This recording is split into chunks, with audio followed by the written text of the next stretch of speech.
मुभुषः कालिमाकैटभारेः विशुद्धविज्ञानगणस्वरूपं ज्ञानविश्राणबद्धदीक्षं दयानिधिं देहकृतां शरण्यं देवं हयग्रीवमहं प्रपद्ये प्राचीसन्ध्याकाशदन्तनिजाया प्रज्ञादृष्टेरञ्जनक्षीरपूर्वः वक्त्री वेदान्धातुमेवाजिवक्त्रः वागीशाख्या वासुदेवस्य मूर्तिः कलये सततं करुणाजलधिं करुणाविषयं कमलाधिपतेः कलिवैरिषटारिवचोरसिकं कवितार्किककेसरि सूरिगुरुं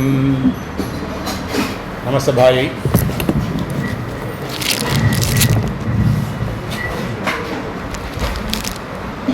இது நல்ல பிராட்டிக்கான ஒரு தினம். உத்திர நட்சத்திரம், உத்திர பல்குனி நட்சத்திரத்தில் ஒரு அழகான ஒரு சுதினமாக நமக்கு அமைஞ்சிருக்கு. தினமே சுதினமும் அப்படின்னு பத்ராஜல ராமதாஸ் ஒரு கிருதியில் சொல்கிறார். என்றைக்கு நாம் பகவத் தியானம் பண்ணுறோமோ, என்றைக்கு நமக்கு பாகவத தரிசனம் ஆறுதோ, அதுதான் ததேவ லக்னம் சுதினம் ததேவன்னு சொன்ன மாதிரி அதுதான் நமக்கு சுதினம். இன்றைக்கி நமக்கு இது மாதிரி ஒரு அற்புதமான ஒரு நாளில், அதுவும் இந்த இடத்துல முன்னாடியே நம்ம யாதவாபியுதய காவியம் பாராயணம் பண்ணியிருக்கோம். அதுலேருந்து ருக்மிணி கல்யாணம் உபன்யாசமும் இங்கே பண்ணியிருக்கோம். இப்போ இன்றைக்கி சுவாமி தேசிகனுடைய பாதுகா சகஸ்திரம், அதை கொண்டு பெருமாளை ஸ்மரிக்கிறதுக்காக ஒரு பிராப்தம் இன்றைக்கி பகவத் பாகவத அனுகிரகத்தில். இந்த பாதுகா சகஸ்திர பாராயணங்கிறது நிறைய நடக்கிறது, பல இடங்களில் நடக்கிறது. அதிலும் ஸ்திரீகள் கோதா கோஷ்டினர் அதில் ரொம்ப புருஷால காட்டிலும் கோதா கோஷ்டினர் தான் ரொம்ப சிறந்து விளங்குகிறார்கள். என்ன பிராட்டி விஷயமா இருக்கு இல்லையா, சாட்சாத்தா பாதுகாதேவியுடைய விஷயம், அதனாலேயே கூட இருக்கலாம். இதில் பாராயணமாக நம்ம பண்ணுற போது அந்த கிரந்தத்தில் சொல்லியிருக்கிற விஷயம், பக்தான பண்ணியிருக்கிறவர், அந்த கிரந்தத்தை பண்ணியிருக்கிறவர், இவாளெல்லாம் ஸ்மரித்து கொள்வது ரொம்ப முக்கியம். இப்போ நம்ம எப்படி ஒரு பல்லாண்டுன்னு ஆரம்பிக்கிறதுக்கு முன்னாடி குருமுக பிரதித்தியன்னு சொல்கிறோம். அதுக்கு முன்னாடி கேசவார பாத்திரம், இல்லை லக்ஷ்மிநாசமாரம், ராமானுஜயா பாத்திரம், இதெல்லாம் நம்ம ஆச்சாரியால் தியானிச்சுக்கிறோம். அது மாதிரி இந்த இடத்துலையும் இந்த பாதுகா சகஸ்திரம் அப்படின்ற ஒரு பாராயணமாக நம்ம பண்ணுறது இருக்கட்டும், நிறைய இருக்குது. அதுக்கு முன்னாடி அந்த இதனால் இந்த பாதுகா சகஸ்திரம் இவ்வளோ ஒரு உத்கிருஷ்டதமமான ஒரு கிரந்தமாக இருக்குது. இதில் சொல்லப்பட்டிருக்கிற விஷயங்கள் என்ன, இதை பண்ணினவர் யார், வக்தா யார், சொல்லப்பட்டிருக்கிற விஷயம் என்ன, இது எந்த சைலியில் சொல்லப்பட்டிருக்கு, இதனுடைய அமைப்பு, ஸ்ட்ரக்சர், இதெல்லாம் என்ன அப்படின்னு கொஞ்சம் நம்ம தெரிஞ்சுட்டோன்னா அப்போ அந்த பண்ணின அந்த கிரந்த ஆச்சாரியன் மேலேயும் நமக்கு ஒரு பெரிய மதிப்பு இன்னும் கூடும். அதனால் அதை பற்றி ஒரு 2 வார்த்தை சொல்லிவிட்டு அப்புறம் நம்ம பாராயணம் ஆரம்பிக்கலாம். இதில் சொன்னார் அப்பய தீட்சிதர் அப்படின்னு எல்லாம் கேள்விப்பட்டிருக்கலாம். பெரிய அத்வைத்தி, ரொம்ப தீவிரமான ஒரு அத்வைத்தி. அவர் காஞ்சிபுரம் ரொம்ப நாள் எழுந்துள்ளிருந்தார். இன்ஃபேக்ட் அவர் சம்பந்தம் பண்ணினது ஒரு வைஷ்ணவ இதில் தான் சம்மந்தம் பண்ணிட்டார். அவர் எப்படி நமக்கெல்லாம் அவர் உத்தேசம், அவருடைய எதுவும் நமக்கு எடுத்துக்கிறோம் அப்படின்னா, யாதவாபியுதயத்துக்கு அவர் பண்ணின வியாக்கியானம் அற்புதமான ஒரு வியாக்கியானம். அதுதான் பிரதானமாக இன்றைக்கி எடுத்துட்டுருக்கோம் வைஷ்ணவாலம் இல்லையா. அப்பேற்பட்ட ஒரு பரம ரசிகர் அவர். அதுலேயும் எஸ்பெஷலி நம்ம சுவாமி தேசிகனுடைய கிரந்தங்களில் ரொம்ப ரசித்து அதுக்கு வியாக்கியானம் பண்ணுறவர். பாதுகா சகஸ்திரத்துக்கு அவர் பண்ணினதாக இருக்குது, ஆனால் அது கிடைக்கல. யாதவாபியுதயத்துக்கு அவர் பண்ணின வியாக்கியானம் கிடைக்கிறது, அப்பய தீட்சிதர் பண்ணின வியாக்கியானம், ஆனால் இதுக்கு கிடைக்கல. பாதுகா சகஸ்திரத்துக்கு அவர் பண்ணின வியாக்கியானம் கிடைக்கல. அவர் சொன்னார், இந்த பாதுகா சகஸ்திரத்தை சேவிச்சுட்டு அதை ரசித்து ஒரு வார்த்தை சொன்னார். ஷான் கட்டையில் 1000 தொழிலிட்ட பிள்ளையே பிள்ளை தூக்கு பிள்ளை அப்படின்னு சொன்னார். ஷான் கட்டைன்னா பாதுகை. அந்த பாதுகையில் ஒரு ஷான் கட்டையில் எப்படி 1000 துளைகள் எப்படி போட முடியும், ரொம்ப கஷ்டம் இல்லையா, அசாதாரணமான ஒரு காரியம். ஆனால் இவர் அந்த ஷான் கட்டையான அந்த பாதுகையில் அதில் ஒரு 1000 பாசுரங்களை கொண்டு, பாதுகாதேவியை 1000 பாசுரங்களை கொண்டு ஸ்துதி பண்ணியிருக்கார். இவர் தான் நம் பிள்ளை, சூப்பர் பிள்ளை அப்படின்னு ரொம்ப கொண்டாடினார். அப்பேற்பட்ட ஒரு பெரிய பெருமையை கொண்டது இது. இன்னொன்று எதனால் அவர் கொண்டாடினார், அவரால் எப்படி ரசிக்க முடிஞ்சதுன்னா, ஒரு இது சொல்கிற வழக்கத்தில் கவிதாரச சாதுரியம் வியாக்கியாத்தா வைத்தினோ கவிஹி வனிதாரூப சௌந்தர்யம் ஜாமாதா வைத்தினோ பிதா அப்படின்னு ஒரு பொன், ரொம்ப ரூபவதியாக ஒரு பொண்ணு இருக்கிறாள், ரொம்ப அழகாக இருக்காள், நன்னா வளர்த்துருக்கார் அப்பா. ஆனால் அந்த அழகுங்கிறது பெருமாள் அவளுக்கு கொடுத்தது இல்லையா. அப்பா இவ்வளோ பிறந்ததுலேருந்து இவ்வளோ வளர்த்தாரே தவிர, அந்த கல்யாணம் பண்ணி கொடுத்த பிறகு அவருடைய அழகை அனுபவிக்க போகிறது யார், மாப்பிள்ளை இல்லையா. அப்பா பாசத்தோடு வளர்த்துன்னு வரலாம், ஆனால் அந்த அழகையெல்லாம் அனுபவிக்க போகிறது அந்த மாப்பிள்ளை, அவனுக்கு தான் தெரியும் இல்லையா, அந்த பெண்ணை பற்றின அழகெல்லாம். அதை மாதிரி இந்த ஒரு கவி நிறைய இது எழுதிடுறார். அதனுடைய பெருமை, அதில் இருக்கிற விஷயங்களுடைய பெருமையெல்லாம் யாருக்கு தெரியுமா? அந்த வியாக்கியானம் பண்ணுறா பாருங்க, அவளுக்கு தான் இவ்வளோ இவ்வளோ அருமை பெருமை இருக்கா அப்படின்ட்டு தெரியும். இப்போ ஸ்ரீமத் ராமாயணம் வால்மீகி எழுதினார். ஆனால் அவர் பண்ணின ஸ்லோகத்துடைய அருமை அப்புறம் என்ன பண்ணால், அப்புறம் ஒரு கோவிந்தராஜ்யங்கிறதோ அது மாதிரி பல வியாக்கியாத்தாக்கள் தான் அதில் இருக்கிற அருமை பெருமை நம்மளுக்கு எடுத்து கொடுத்தான் இல்லையா? அதை மாதிரி இதில் இருக்கிற இந்த பாதுகா சகஸ்திரங்கிற கிரந்தத்தில் அதனுடைய அருமை பெருமை என்ன அப்படிங்கிறத அதை அனுபவித்ததெல்லாம் பூர்த்தி அனுபவித்தது இது மாதிரி வியாக்கியாத்தாக்கள். அதனால் சொன்னால் அது மாதிரி அப்பய தீட்சிதரும் அதை ரொம்ப கொண்டாடினார் அப்படின்னு சொன்னார். இதில் ஒரு ரொம்ப சங்கரமாக சொல்கிறேன் இதனுடைய விஷயங்கள் நம்ம தரிசிக்கிறதுக்காக வேண்டி 32 பத்ததிகள் இதில் இருக்குது இல்லையா? அந்த பாதுகா சகஸ்திரத்தில் பத்ததி அப்படின்னாலே பதம், அதாவது இந்த அடி வைப்பதுன்னு அர்த்தம். இந்த கிரந்தத்தையே நடத்தி வைத்தவர், தன்னை இதில் ஈடுபடுத்தி இதை முடித்து கொண்டவள் பாதுகாதேவி அப்படிங்கிறதுனால இந்த ஒவ்வொரு சாப்டருக்குமே பத்ததின்னு பேர் வச்சுட்டார் சுவாமி தேசிகன். அவர் தான் அந்த கிரந்தத்தை பூர்த்தி பண்ணி கொடுத்தாங்கிறதுனால. இது 32 என்ன கணக்கு அப்படிங்கிறது பலவிதமான யோசனைகள் இருக்குது.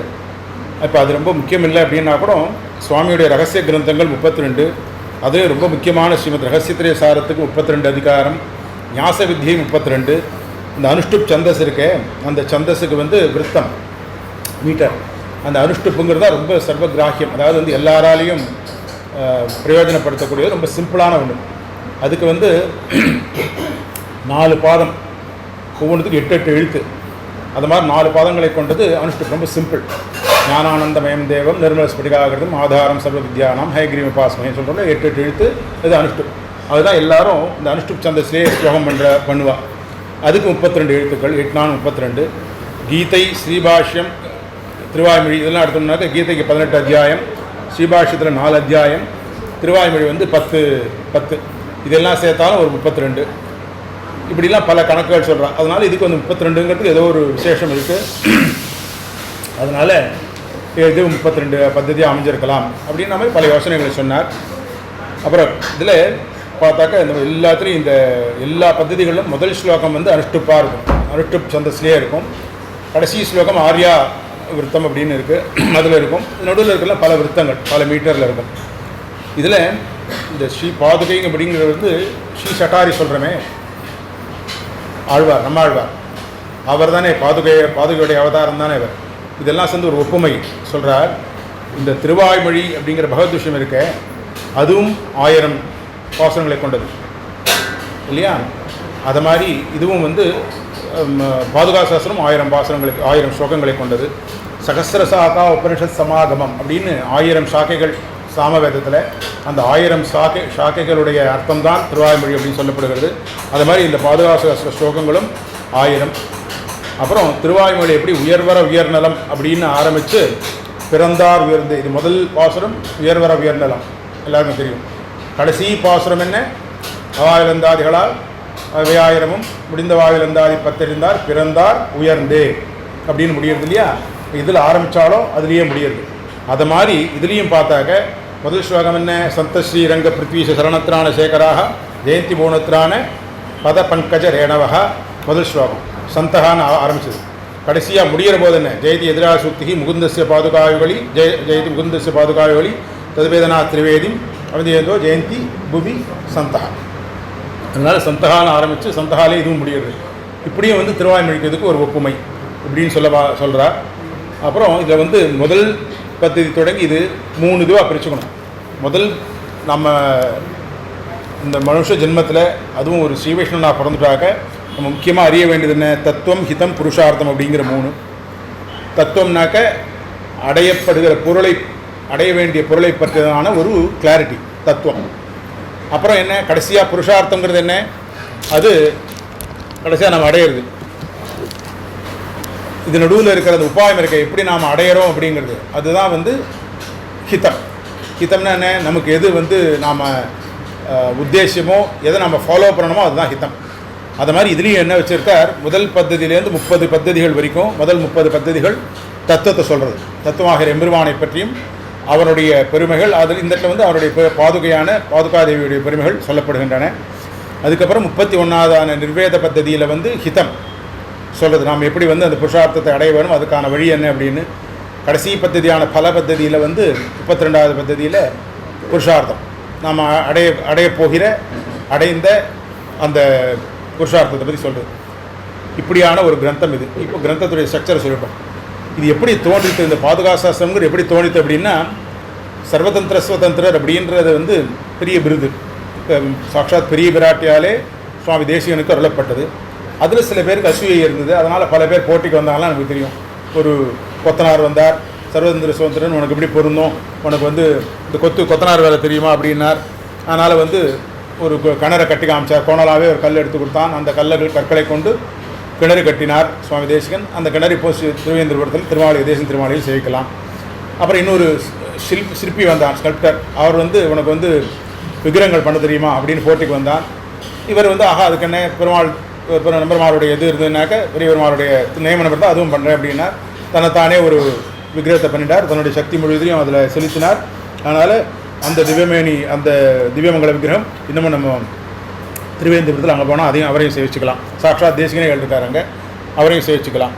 இப்படி பலவிதமான போட்டிகள் இவர் எதுக்காக அக்செப்ட் பண்ணிட்டார் அப்படின்னா, தான் போட்டியில் ஜெயிச்சு ஒரு பேர் வாங்கிக்கணும் அப்படின்னும் அதெல்லாம் இல்லை. இதில் ஒரு கால் நாம் ஏற்றுக்கலை இந்த போட்டியை நாம் ஏற்றுக்கலை அப்படின்னாலோ என்ன ஆகும், அவர் வந்து சர்வதந்திர சுதந்திரன்னு இவருக்கு பயம் இருக்குது. அதனால் எங்கே தோற்றுட போகிறோமோன்னு பயம் அப்படின்ற மாதிரி ஒரு எண்ணம் வந்துடும். இப்படி வந்துடுச்சுன்னா என்ன ஆகும், பிராட்டியும் பெருமாளும் கொடுத்த அந்த ஒரு விருதானது பொய்த்து போயிடும். ஸோ பெருமாளுடைய வாக்கு பிராட்டி கொடுத்த அந்த விருதானது பொய்க்கக்கூடாதுங்கிறதுனால அவளுடைய நியமனத்திலேயே அந்த மாதிரி போட்டிகளை ஏற்றுண்டார். அதில் ஒன்று தான் இந்த பாதுகாசாஸ்திர கிரந்த நிர்மாணம். ஆனால் இது ஒரு விதமான இது ஒரு பட்சம் இருக்குது. இன்னொரு பட்சம் என்ன சொன்னார், அப்படி இல்லை, கோஷ்டியில் வந்து ஏதோ ஒரு நாள் நித்தியம் கோஷ்டிக்கு போவார், நித்தியானந்தான கோஷ்டிக்கு பெருமாள் இதில் நம்ம நம்பெருமாள்கிட்ட. அப்போ போகிறபோது அந்த கோஷ்டியில் இவருக்கு ஸ்ரீஷட்டாரி சாதிக்கிற போது அந்த அர்ச்சகரால் ஸ்ரீஷட்டாரி இவர் திருமுடியை விட்டு எடுக்கவே முடியல. அவர் எவ்வளோ போராடி பார்த்தார் வரல. அப்போ அர்ச்சக முக்கையனை வந்து அங்கே நம்பெருமாளே ஆவாசித்து அவர் சொன்னாரா, நீ வந்து இந்த ஷட்டாரியின் அதன் மேலே அந்த பாதுகாதேவியின் பேரில் நீ ஒரு 1000 ஸ்லோகம் பண்ண கடவா அப்படின்னு. அதுக்கு என்ன பகவான் நியமனமாக இருந்தால் அவசியம் நான் அதை ஏற்றுக்கிறேன் அப்படின்னு சொன்னதுனால அதுக்கப்புறம் அது விடுபட்டது. ஷட்டாரி எவ்வளோ வேலை பண்ணினார் அப்படின்னு சொல்லுவார். இது ரொம்ப கேட்கறதும் அழகாக இருக்குது. இது வந்து அதனால் சாட்சாத்தாக பெரிய பெருமாளுடைய நியமனத்தினாலேயே இந்த கிரந்த நிர்மாணம் பண்ணினார் அப்படின்னு இருக்குது. அதுக்கப்புறம் இந்த பத்ததிகளுடைய விவாகம் எப்படி இருக்குன்னா, 32 பத்ததின்னு சொன்னோம். பிரஸ்தாவ பத்ததி, சமாக்கியா பத்ததி, பிரபா பத்ததின்னு முதல் 3. இது உத்தாத்த பேட்டிகா அப்படின்ட்டு. பேட்டிகான ஒரு குரூப்பாக இந்த விஷயங்கள்லாம் எடுத்து வைக்கிறோம் இல்லையா. இந்த ஒரு பலவிதமான பொருட்கள் இருந்தால் இந்த பொருட்கள் இந்த ஒரு குரூப்பாக பண்ணி வைக்கிறோமே, அது மாதிரி ஒரு பேட்டிகா, உப்போத்காத பேட்டிகான ஒரு இன்ட்ரோடக்டரி வர்சஸ் சொல்லப்போகிற விஷயங்களை பற்றி அதை பற்றியே இருக்கும். அதனால் முதல் பிரஸ்தாவம், சமாக்கியா, பிரபாவம் 3 இன்ட்ரோடக்டரி இது பேட்டிகா குரூப். அடுத்தது சமர்ப்பண பத்ததி, பிரதிப்பிரஸ்தான பத்ததி, அதிகார பரிகிரக பத்ததி, அபிஷேக பத்ததி, நிர்யாதனா பத்ததின்னு 5. அந்த 5 பத்ததிகளும் ராமாயண சங்கிரக பேட்டிகா. இதில் ராமாயணத்தில் வர விஷயங்கள் பலவும் இதில் சொல்லப்பட்டிருக்கின்றன. பாதுகா சமர்ப்பணம் என்ன, அயோத்தியாவுக்கு வந்து இந்த பாதுகை எழுந்துருளை பண்ணி கொண்டு வருது, அங்கே வந்து தன்னுடைய ராஜ்ய பாரத்தை அந்த பாதுகை கிட்ட சமர்ப்பிக்கிறது, அதுக்கப்புறம் பாதுகா பட்டாபிஷேகம், இன்னும் இதெல்லாம் வந்து அதில் சொல்லப்படுகின்ற இந்த 5 பத்ததிகளில். அதுக்கப்புறம் அதில் தான் அதுக்கப்புறம் இந்த வந்தி வைதாளிக பத்ததி, சிங்கார பத்ததி, சஞ்சார பத்ததி, புஷ்ப பத்ததி, பராக பத்ததி, நாத பத்ததின்னு இருக்க இந்த 6 வந்து உபச்சார பேட்டிகா. இவர் சஞ்சாரம் போகிற போது இவருக்கு இந்த பாதுகைக்கு பல பேர் உபச்சாரங்கள்லாம் பண்ணுறா இல்லையா, அந்த உபச்சாரத்தை பற்றி சொல்கிறதால இது உபச்சார பேட்டிகான்னு பேர். அதுக்கப்புறம் அதுக்கப்புறம் என்ன பண்ணுறார், அந்த பாதுகை விஷயமாக பாதுகையில் இருக்கிற அலங்காரங்கள்லாம் அதில் இருக்கிற ரத்னங்கள்லாம் எப்படி இருக்குது, ரத்ன சாமானிய பத்ததி, பௌரத்ன பத்ததி, அதில் இருக்கிற பலவிதமான ரத்னங்கள், அந்த ரத்னங்களுடைய வகைகள் என்ன, அதுக்கப்புறம் அதில் ஒவ்வொரு ரத்னத்தையும் தனித்தனியாக எடுத்து சொல்கிறார். பத்மராக பத்ததி, முக்தா பத்ததி, மரதக பத்ததி, இந்திரநீல பத்ததி அப்படின்னு. அப்புறம் அந்த ரத்னங்கள்லாம் ஒன்றுக்கு பிரதிபிம்பம் இருக்க ரிஃப்ளெக்ஷன், அதை பற்றி சொல்கிற ஒரு பத்ததி பிரதிபிம்ப பத்ததி. அப்புறம் காஞ்சன பத்ததி, அதை தங்கத்தில் ஸ்வர்ணத்தில் தான் இந்த இதெல்லாம் பதிச்சிருக்கா ரத்னங்கள்லாம், அந்த தங்கத்துடைய ரிஃப்ளெக்ஷன் எப்படி இருந்தது அதை பற்றின ஒரு பத்ததி வந்து காஞ்சன பத்ததி. அதுக்கப்புறம் சேஷ பத்ததி, இவர் வந்து சாட்சாத் ஆதிசேஷனுடைய அவதாரமாகவே ஆதிசேஷ ரூபமாகவே இருக்காள் அப்படின்றதுனால சேஷ பத்ததின்னு ஒன்று. அதுக்கப்புறம் துவந்த பத்ததி, 2 ஆகாரமாக இருக்கிறது. அப்புறம் சன்னிவேச பத்ததி, யந்திரிகா பத்ததி, ரேகா பத்ததினா அதில் இருக்கிற கோடுகள்லாம் சித்திர கோடுகள்லாம் இருக்க அது எப்படி இருந்தன. அதுக்கப்புறம் இதெல்லாம் பார்த்தா இது வந்து அந்த பாதுகையில் இருக்கிற விஷயங்களை பற்றி. அதுக்கப்புறம் பார்த்தார். இது வரைக்கும் நாம் சொன்ன விஷயங்கள் எல்லாத்தையும் வந்து பார்த்துட்டே வந்தார். அதுலேருந்து சுபாஷிதங்கள், நீதிகள் கிடைக்கிறதே, இதெல்லாம் நாம் தெரிஞ்சிக்க வேண்டிய விஷயங்கள், அதை பற்றி சொன்னார். சுபாஷித பத்ததி அப்படின்னு இந்த ஒரு 14 ரத்ன சாமானிய பத்ததியில் ஆரம்பித்து சுபாஷித பத்ததி ஆகிற அது உடைய 14 பத்ததிகளுக்கும் பாதுகா வர்ணன பேட்டிகா அப்படின்னு பேர். அந்த குரூப்பாக பண்ணினான். ஸோ 3 பேட்டிகா ஆகிட்டா அது 4 பேட்டிகா ஆகிடுது. அதுக்கப்புறம் பிரகீர்ண பத்ததி, சித்திர பத்ததின்னு இது வந்து பாதுகாயுடைய மகிமா பத்ததி, அதனுடைய மகிமையை சொல்கிறது, அதனுடைய எவ்வளோ அருமையும் பெருமையும் சொல்கிறது. பிரகீர்ணம்னாக்க பலவிதமான அருமைகள். அது சித்திர பத்ததின்னா இதை கொண்டு தங்களுடைய என்ன பண்ணுவாள் இந்த கவிகள்லாம் கவிதா சாமர்த்தியத்தினால தான் எதை பற்றி ஸ்துதிக்கிறோமோ அதையும் இதை ரெண்டுத்தையும் மெர்ச் பண்ணி சொல்கிற வழக்கம் அது சித்திர பத்ததியில் இருக்குது. கடைசியாக இது வரைக்கும் வந்து இந்த 30 பத்ததிகள் ஆச்சு. இந்த 30 பத்ததிகளும் தான் தத்துவத்தை பற்றி சொன்னது, பாதுகையை பற்றியே அது சம்பந்தமாகவே சொன்னது. அதுக்கப்புறம் நிர்வேத பத்ததி, ஹிதம், அது நாம் எப்படி அடைய வேணும், எப்படி பக்தி பண்ண வேணுங்கிறத சொன்ன நிர்வேத பத்ததி. கடைசியாக பல பத்ததி வந்து இது நிர்வேத பத்ததியும் பல பத்ததியும் வந்து ரெண்டு சேர்ந்து பல நிரூபண பேட்டிகா அப்படின்னு பேர். இப்படியாக இந்த 32 பத்ததிகளுக்கும் என்ன விஷயங்கள் அப்படிங்கிறது ரொம்ப சங்கரித்து சொல்லிட்டேன். ஏன்னா ஆரம்பிச்சாச்சுன்னா அப்புறம் நடுவில் சொல்கிறதுக்கு அவகாசம் கிடைக்காதோ என்னமோ, அப்படியே சீக்கிரம் முடிச்சு இன்னொரு உபன்யாசத்துக்கு போனதுனால அதனால் நடுவில் இருக்குது. இதெல்லாம் தான் விஷயங்கள். இது ஒவ்வொரு பற்றியும் சொல்கிற போது உங்களுக்கு இதெல்லாம் வந்து மைண்டில் அப்படி வந்துகிட்டே இருந்ததுனாக்க அது அனுபவிக்கிறது உங்களுக்கு ரொம்ப சௌரியமாக இருக்குது. இன்றைக்கி இல்லை, எல்லாத்தையும் நீங்கள்லாம் நிறைய பண்ணுறீங்க, நான் இப்போ தான் பண்ணுறேன், பாரான் நீங்கள் தான் எக்ஸ்பர்ட்ஸ், அதனால் நிறைய பண்ணுறீங்க. இதே இனிமேல் மைண்டில் இதை ஓட்டுட்டே இருந்தாக்க இன்னும் கொஞ்சம் அனுபவிக்க முடியும். இந்த பற்றியில் ஓஹோ பெருமாள் இது சுவாமி தேசிகன் இது சாதிச்சிருக்கார் போல் இருக்குது அப்படின்னு. முதலாளாக இருக்கிற ஒரு பத்ததிக்கு 8 ஸ்லோகங்களே இருக்கிற பத்ததிகளும் இருக்குது, 100 ஸ்லோகங்கள் இருக்கிற பத்ததி இருக்குது. உதாரணத்துக்கு நாத பத்ததின்னு ஒன்று இருக்கு இல்லையா, அது 100 ஸ்லோகங்கள் கொண்டது. இப்படி பல பத்ததிகள் பல விதமாக இருக்குது. முதல்ல பிரஸ்தாவ பத்ததியில் சொல்ல போகிற விஷயம் என்ன அப்படின்றத பற்றி ஒரு அறிமுகம் கொடுக்குறார். அதுதான் உப்போத்காத விஷயம்னு சொல்லி, ஆழ்வாருடைய பெருமை என்ன, பரதாழ்வானுடைய பெருமை என்ன, வால்மீகியுடைய பெருமை என்ன, பாதுகையுடைய நியமனமே தன்னை இது வந்து பண்ண வச்சது, இப்படிலாம் பல விஷயங்களை சொல்லி முதல்ல இருக்கிற பிரஸ்தாவ பத்தி சொல்லிட்டு, அதுக்கப்புறம் அதில் இருக்கிற ஸ்லோகங்களுடைய அர்த்தம்லாம் அப்பப்போ பார்த்துக்கலாம். நம்ம இப்போ அவகாசம் இல்லை. பரதாய பரம் நமோஸ்து தஸ்மியில் வந்து பரதாழ்வான் தான் முதலாவதான இந்த பாதுகையுடைய பெருமை பறைசாற்றியவன் அப்படிங்கிறது சொல்கிறார். அப்புறம் ரெண்டாவது அதுலேயே அந்த பரத சப்தத்தை கொண்டே ரேத்த இருக்க பாவராக தாளம், ஆனால் நாதமணிகளை சொல்லிட்டு தாளம் வழங்கி தமிழ்மறை இன்னிசை தந்தவள்ளன்னு சொன்னோம் இல்லையா. ஆனால் அப்பேற்பட்ட நாதமணிகள் அவருடைய பெருமையை பற்றி அவரையும் அந்த இடத்துல ஸ்துதிச்சார். 3வது ஸ்லோகத்தில் வர்ணஸ்தோமகின்னு ஆரம்பிக்கிற ஸ்லோகத்தில் அந்த ஸ்ரீஷட்டாரியான நம்மாழ்வார் அவரை பற்றி மங்களாசாசனம் பண்ணினார். 4வது ஸ்லோகத்தில் ஆதிகவியான வால்மீகியை பற்றி அவருடைய அருமையை பறக்க பேசுகிறார். அதே இதில் முதல் பிரசாபதியில் 14வது ஸ்லோகம், அற்புதமான ஒரு ஸ்லோகம். அதில் சிவனுடைய அது எப்படி தனக்கு வந்து இந்த வார்த்தைகள் எப்படி வரணும் பதங்கள்லாம் அப்படின்னு பிரார்த்திக்கிறார். பாதுகா பிராட்டியிட்டே பிரார்த்திக்கிறார். அது எப்படி இருக்கணுமா, இந்த கங்கையுடைய பெருக்கு இருக்கே, வேகம் பிரவாகம் இருக்கு இல்லையா, வேகம் அதுவும் மேலேருந்து விடுற போது எவ்வளோ வேகமாக ஓடும், அதை மாதிரி எல்லாம் கொப்பளித்து அப்படியே பொங்கி பொங்கி வரணும் என்கிட்ட வார்த்தைகள்ங்கிறார். சரி, அந்த கங்கை எதனால் பிரவாகம் பண்ண போகிறா, சாதாரணமாக இருக்கிறது போல் சிவன் வந்து தலையாட்டுவான். அந்த சிவன் ருத்ரன் தலையாட்டுற போது அந்த கங்கை வந்து அந்த ஷேக்னால் வந்து வெளியில் கொப்பளிச்ச வெளியில் வருவா இல்லையா, அந்த வேகம்னார். சிவன் எதுக்காக தலையாட்டுவார், அவர் பரமரசிகர். அதனால் சுவாமி தேசிகன் பாடுகிற இந்த பாடப்போகிற இந்த இது இருக்கே பாதுகா சகஸ்திரம், இதை பற்றி ஆஹா நம்ம பெருமாளுடைய பாதுகையை பற்றி சுவாமி தேசிகன் ஒன்று பண்ண போகிறார். அவன் எப்பேற்பட்ட கவியின் சர்வதந்திர சுதந்திரனவன், அவன்கிட்டேருந்து வந்தால் எப்படி இருக்கும் வார்த்தைகள் அப்படின்ற ஒரு சந்தோஷம் நாமளும் அனுபவிச்சு கேட்போம். இப்படி தலையாட்டுறான். அப்படி சிவன் தலையாட்டுற போது அதில் மேலே இருக்கிற கங்கை வெளியில் சிதறி அது பிரவகிச்சு ஓடுறது, அதில் எப்படி அந்த வேகம் பிரவாகம் இருக்குமோ அப்படி எங்கிட்ட வார்த்தைகள்லாம் பொங்கி வரணும் அப்படின்னார். இந்த விஷயத்தில் ஒரு வியாக்கியாதாக்கள்லாம் சொல்கிற வைஷ்ணவானாம் யதா சம்புகு ஸ்ரோதசாம் ஜான்னவி யதான்னு ஒரு வாக்கியம் இருக்குது. வைஷ்ணவன் யார் தெரியுமா, பரம வைஷ்ணவன் சிவன் தான். அதனால தான் நம்ம யாரையுமே துவேஷிக்கிறது இல்லைன்றது நம்ம வைஷ்ணவ சம்பிரதாயம். அதுலேயும் சிவன்கிறவன் வந்து பரம வைஷ்ணவன். அவரை மாதிரி நம்ம வைஷ்ணவாளுக்கெல்லாம் அவர் தான் வந்து லீட். அவர் தான் வந்து இவனுக்கு ஸ்காந்த புராணத்தில் ஸ்கந்தன், அதாவது சுப்பிரமணியன் முருகனுக்கே இந்த வைஷ்ணவ பரத்துவத்தை பற்றி, விஷ்ணுவுடைய பரத்துவத்தை பற்றி சொல்லிக் கொடுக்குறவர் சிவன். அப்பேற்பட்ட பரம வைஷ்ணவன் அவர். புரந்தராசன் பாடினார் பரம வைஷ்ணவன் நீ அப்படின்லாம். அதுக்கப்புறம் ஹரிரேக சதாத்யேயா பவத்பிஹி சத்வசம்ஸ்திதைஹி நானியோ ஜெகதிதோ அஸ்தி விஷ்ணோஹோ நாராயணாத் பரஹா அப்படின்னு சாட்சாத் சிவனே சொல்கிறார். ஹரிவம்சங்கிற ஒரு கிரந்தத்தில் சாட்சாத் தன்னை பற்றி சொல்லிக்கிறார் சிவனே. ஹரிர் ஏகா சதாத்யேயா, எப்பவும் ஹரி ஒத்தனே, எப்பவும் தியானிக்கப்பட வேண்டியவன், தியானத்துக்குரியவன் ஹரி ஒத்தனே. பவத்பிஹி சத்வசம்ஸ்திதைஹி நான் ந அந்யஹா ஜெகதி ஜெகதி தேவோஸ்தி விஷ்ணோஹோ நாராயணாத் அவனை தவிர இன்னொருவன் இல்லை அப்படின்னு சிவன் சொல்கிறது ஹரிவம்சத்தில். தியாத்வா நான் எப்படி இருக்கேன் தெரியுமா? தியாத்வா மாம் சர்வயத்னேன ததோ ஜானீத கேசவம் உபாசியோயம் சதா விப்ராஹா உபாயோஸ்மி ஹரே ஸ்மிருதௌ. அதனால் எப்பவும் நான் அந்த விஷ்ணுவையே நாராயணனே நான் ஸ்மரித்து கொண்டிருக்கிறேன். அதனால தான் எனக்கு பெருமை இருக்குதுன்னு சிவன் சொன்னார். அப்பேற்பட்ட சிவன் நான் பாடப்போகிற இந்த பாதுகாசாஸ்திரை கண்டு தலையாட்டுவான், அனுபவித்து தலையாட்டுவான் இல்லையா? ஏன்னா நல்ல பாட்டாக இருந்தால் ரசிகாலாக இருந்தால் தலையாட்டி ஆகணும், இல்லைன்னா அவள் ஞானசூன்யம்னு அர்த்தம் இல்லையா? நல்ல பாட்டை கேட்டாலும் நல்ல விஷயத்தை கேட்டாலும் ஆகான்னு சொல்கிறவன், அதுதான் அவளுடைய ஞானத்தை வெளிப்படுத்துறது. அது மாதிரி இவன் பெரிய ஞானவான் ஆனத்தால் இவனுக்கும் சர்வஜன்னு பேர், பிரம்ம ருத்ராதிகளுக்கும் சர்வஜன்னு பேர் உண்டு. ஆனால் அவள் எப்போதும் இல்லை, பெருமாளுக்கு அதீனப்பட்டிருக்கிறதுனால அவள் எப்போவும் சர்வஜாள் இல்லை. பெருமாள் வந்து எப்போவும் சர்வஜன், அது ஒரு வியாபிருத்தி இருக்குது.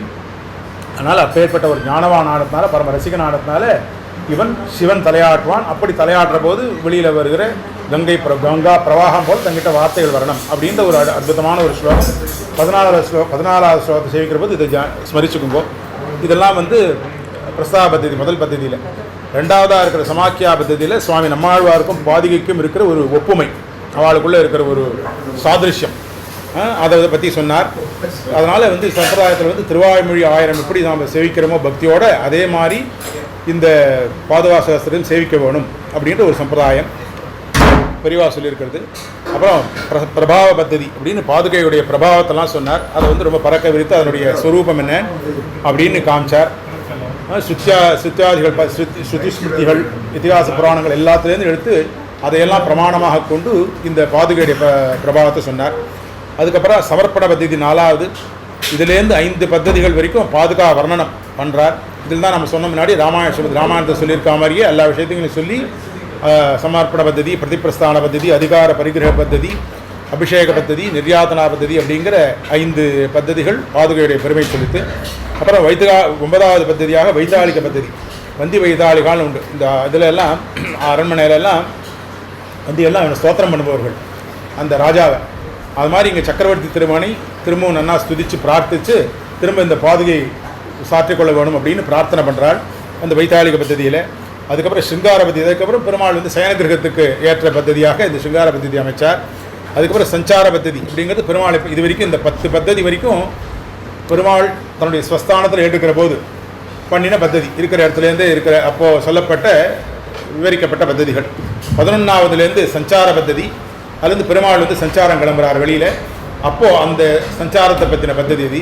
அதுக்கப்புறம் 12வது பத்ததியிலேருந்து 20வது பத்ததி வரைக்கும் புஷ்ப பராக நாத ரத்ன சாமானிய பகுரத்ன பத்மராக முக்தா மரதக இந்திரநீல பத்ததிகள். இந்த 9 பத்ததிகளும் புஷ்ப பத்ததியில் வந்து பாதுகைக்கு வந்து சஞ்சாரம் கிளம்பினான்னு சொன்னோம் இல்லையா? அப்போ எல்லாம் அர்ச்சிக்கிறாளாம், அந்த பாதுகைக்கு வந்து புஷ்பங்களை சமர்ப்பிக்கிறாள் பாதுகாதேவிக்கு, அதை பற்றின பத்ததியாச்சு. அப்புறம் பராக பத்ததிங்கிறது வந்து முன்னாடி இந்த 12வது பத்ததியில் புஷ்ப பத்ததியில் எல்லாரும் புஷ்பம் சமர்ப்பிச்சுட்டாங்க, அதுக்கு அனுகிரகம் பண்ணணும் இல்லையா? இந்த பாதுகாதேவி அவளுக்கெல்லாம் அனுகிரகம் பண்ணுறாளாம். இதன் மூலமாக 2 விதமாக அனுகிரகம் பண்ணுறாள். ஒன்று தன்னுடைய தூளியை அவர் மேலே பட வச்சு, ஏன்னா பெருமாள் சஞ்சாரம் நடந்து போகிற போது தூளி வரும் இல்லையா பாதுகையிலேருந்து, பாதுகையுடைய பிரசாதமாக அந்த தூளி அவர் மேல் பட்டு இவாள்லாம் சுத்தி அடைகிறார்கள், புண்ணியத்தை அடைகிறார்கள் அப்படின்னு சொன்னது இந்த இதில் பராக பத்ததியில். அதுக்கப்புறம் நாத பத்ததி, அதுதான் 100 ஸ்லோகங்களை கொண்டதுன்னு சொன்னோம். தன்னுடைய நாதத்தினாலே பண்ணப்பட்டுகிற அதனாலே அனுகிரகம் பண்ணினான். அதுக்கப்புறம் பிம்பம், இது வந்து 12லேருந்து 20 ஆச்சு. இப்படி பலதாக சொல்கிறோம். அதுக்கப்புறம் அதில் இருக்கிற பகுரத்ன பத்ததி, ரத்ன சாமானிய பத்ததின்னா அந்த பாதுகையில் இருக்கிற பலவித ரத்னங்கள், ஒவ்வொரு ரத்னத்தையும் தனியாக எடுத்து ஒரு பத்ததியாக சாதித்தார். 21வது பிம்ப பிரதிபிம்ப பத்ததின்னு சொன்னோம். அதில் இருக்கிற அந்த ரிஃப்ளெக்ஷன் ஒன்றுக்கு இருக்கிற பிரதிபிம்பங்கள் இருக்கு, அதில் பாதுகையில் மேலே விழற பிரதிபிம்பங்களை கொண்டு அதை சுதிக்கிற அதை பற்றி விசாரிக்கிற ஒரு பத்ததி. 22 காஞ்சன பத்ததி, அந்த தங்கத்தை அதில் இருக்கிற ஸ்வர்ணமயமாக இருக்கிற அந்த பாதுகைக்கு அந்த ஸ்வர்ணத்தை பற்றின பத்ததி அது. 23, 27 சேஷ பத்ததி, துவந்து பத்ததி, சன்னிவேஷ பத்ததி, யந்திரிகா பத்ததி, ரேகா பத்ததிங்கிற 5. அதில் ஆதிசேஷனுடைய அபர உருவமாக இருப்பது, 2 உருவங்களை கொண்டிருப்பது, உருவத்துடைய அமைப்பு என்ன, அதனுடைய குமிழ்கள், பாதுகாப்பு குமிழ்கள் இருக்கும் இல்லையா, அதை பற்றி ஒரு பத்ததி பண்ணினார். அதுக்கப்புறம் அதில் இருக்கிற சித்திர கோடுகள், குறுக்கிற கோடுகள்லாம் எப்படி இருக்குது அதை பற்றி ஒரு 5 பத்ததிகள் செலுத்தார். அதுக்கப்புறம் 28வது சுபாஷித பத்ததி, இது வரைக்கும் பண்ணின விஷயங்களில் கிடைக்கிற நீதிகள். 30 வந்து சித்திர பத்ததி, தன்னுடைய கவிதா சாமர்த்தியத்தை கொண்டு பண்ணப்பட்ட பத்ததி. அதுக்கப்புறம் 31 நிர்வேத பத்ததி, நமக்கு நாம் ஃபாலோ பண்ண வேண்டிய உத்தேசமான ஹிதத்தை சொல்வது. 32 பல பத்ததி, இப்படி நாம் அனைவரும் அடைய வேண்டிய புருஷார்த்தமான பலனை காட்டுகிற விஷயம். இப்படி சொல்லி இதை தலைக்கட்டினார். இப்பேற்பட்ட ஒரு அற்புதமான கிரந்தத்தை நாமெல்லாம் இதை ஸ்துதித்து எல்லாரும் சர்வக்ஷேமங்களை அடைய வேணுங்கிறது தான் எம்பெருமா இவருடைய தயையுடைய பலனாக நமக்கு அடைவது, நாம் பெறுவது அதான்.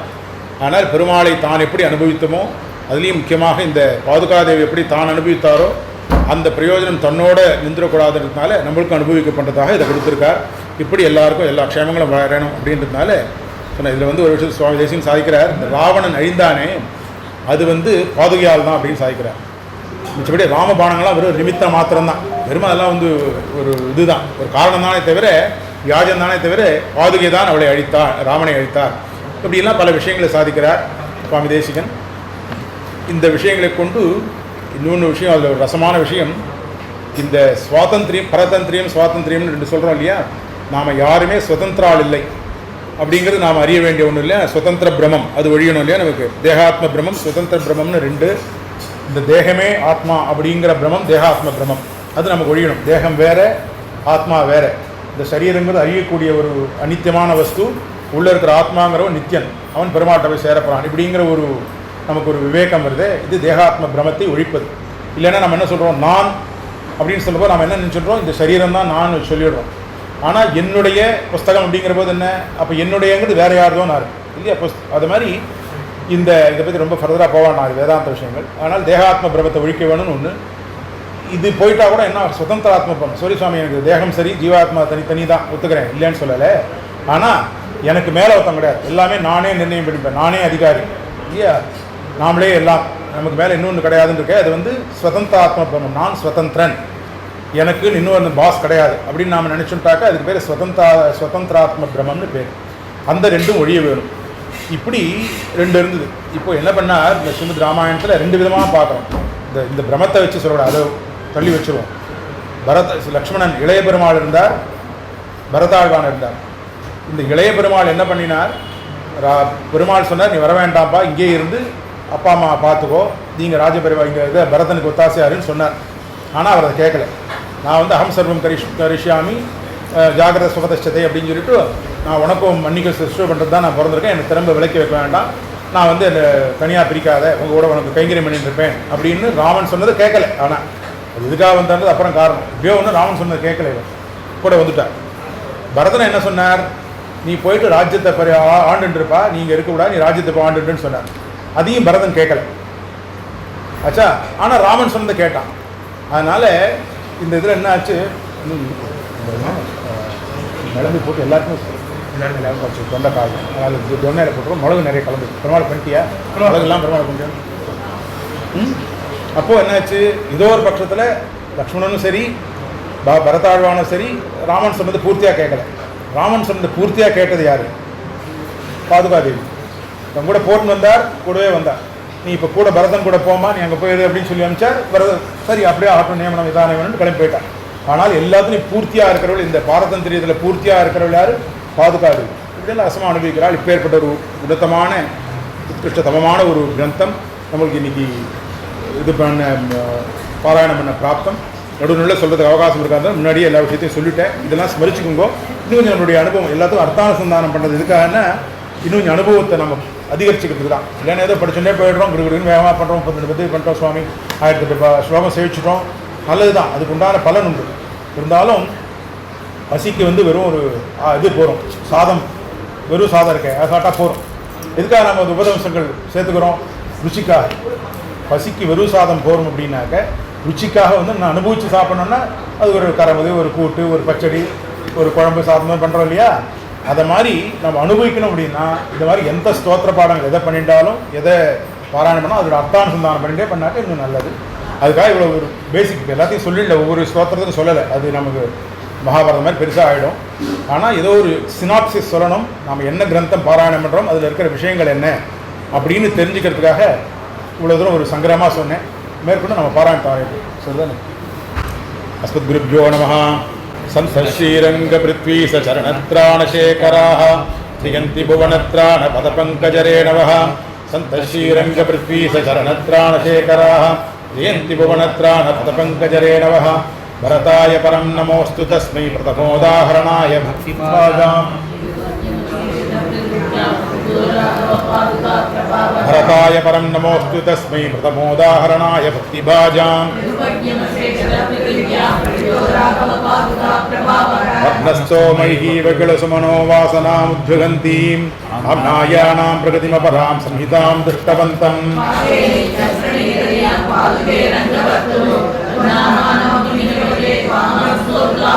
दिव्यस्थानात् त्वमेव जगतीं पादुके गाहमाना पादन्यासं प्रथममनघा भारती यत्र चक्रे